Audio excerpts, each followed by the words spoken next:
Assalamualaikum warahmatullahi wabarakatuh. Perkenalkan, nama saya Erita Worowitanti, pemilik usaha dari Teman Nandur. Untuk saat ini masih berada di kebun belakang rumah di Jalan Kabupaten KM 3,5 Bragasan, Gamping, Sleman.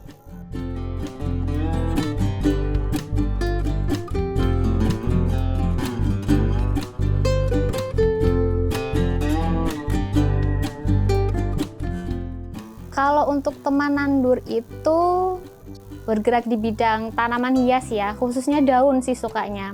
Kalau bunga masih belum.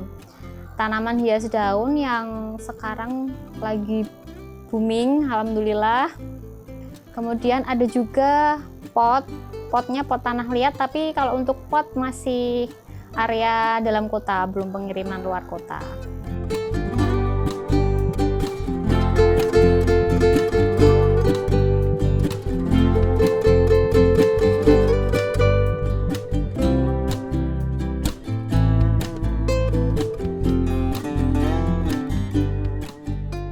Sejarah Teman Nandur itu berawal dari hobi karena bapak sendiri itu suka tanaman, jadi nurun ke anak-anaknya. Semua anak-anaknya itu suka tanaman, termasuk saya, tapi sukanya itu setelah nikah tahun 2007 mulai ngumpulin tanaman-tanaman yang murah-murah dulu lah ya.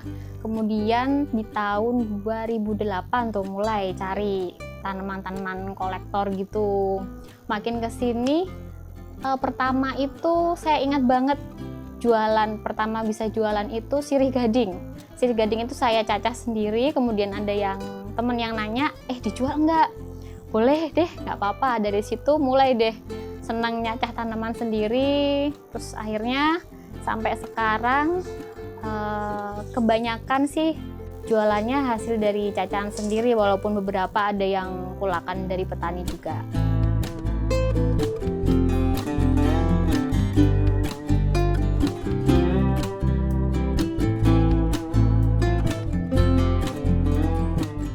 Kalau untuk tanaman hiasnya sendiri, sekarang ini yang banyak saya di philodendron, kemudian ada calathea, jenis-jenis calathea, anthurium juga ada beberapa, begonia tapi masih dikit ya. Yang paling banyak yaitu philodendron, anthurium, sama calathea.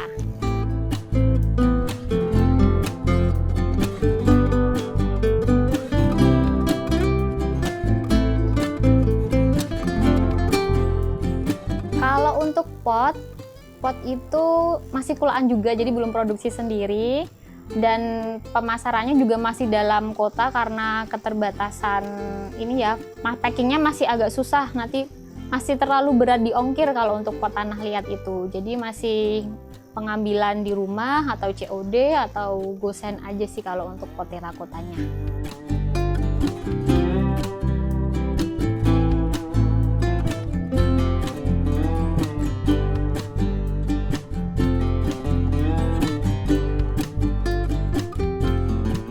Pemasaran kalau untuk Teman Nandur, pemasarannya yang paling utama untuk saat ini baru Instagram, karena kayak marketplace Shopee dan Tokopedia dan sebagainya itu jujur saja masih kekurangan tenaga dan kekurangan stok.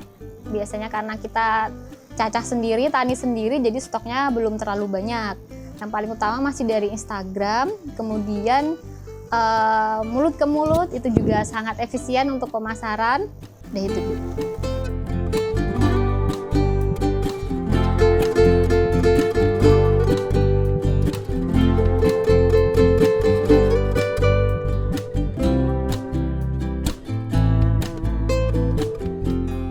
Kendalanya itu yang paling utama saat ini tenaga. Karena masih sendirian, jadi apa-apa dikerjain sendiri, dari perawatan, kemudian dari packing, dari pemasaran, itu benar-benar saya kerjain sendiri.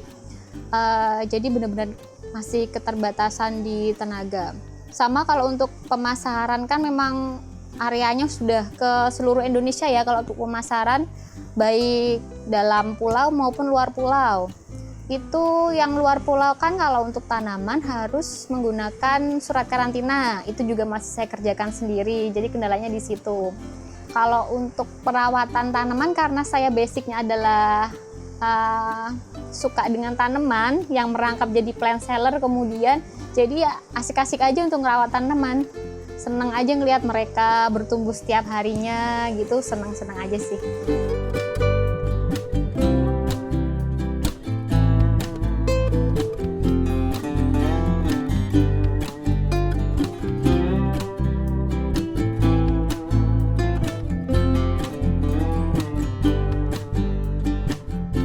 Nah, sejak pandemi 2020 ini bisnis tanaman, kayaknya bukan tanaman aja ya, kayak sepeda, ikan itu juga naik. Tanaman itu sekarang yang lagi booming, lagi banyak dicari itu tanaman-tanaman variegata. Kayak contohnya yang sebelah saya ini, yang ada bercak-bercak putih atau bercak kuning, itu sekarang banyak banget dicari dan harganya langsung melambung tinggi. Karena apa? Selain permintaan dari luar negeri, ekspor, itu juga tanaman-tanaman ini tuh susah untuk dibudidayakan. Jadi kalau kayak dulu kayak gelombang cinta kayak gitu kan langsung tinggi anjlok ya, karena itu termasuk mudah untuk membudidayakannya. Kalau yang sekarang ini kayaknya sih bakalan stabil ya, ini harganya masih sampai 2021 kayaknya prediksinya harganya bakalan tinggi. Kemudian yang selanjutnya philodendron itu juga banyak digemari. Anthurium juga iya banyak digemari. Untuk harga sih sekarang kisaran jutaan, 1 juta up lah pokoknya kalau yang variegata.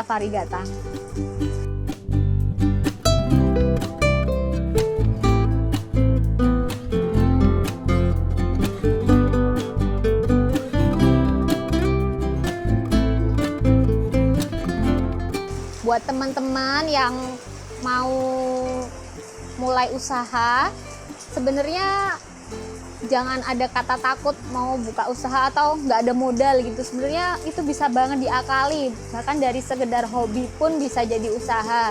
Cuman memang kalau usaha tuh harus ditekuni, harus fokus, sama harus kebal misal nggak laku atau kebal nanti misal rugi, nggak masalah. Yang penting kita bisa terus maju, bisa terus berusaha untuk meningkatkan usahanya itu.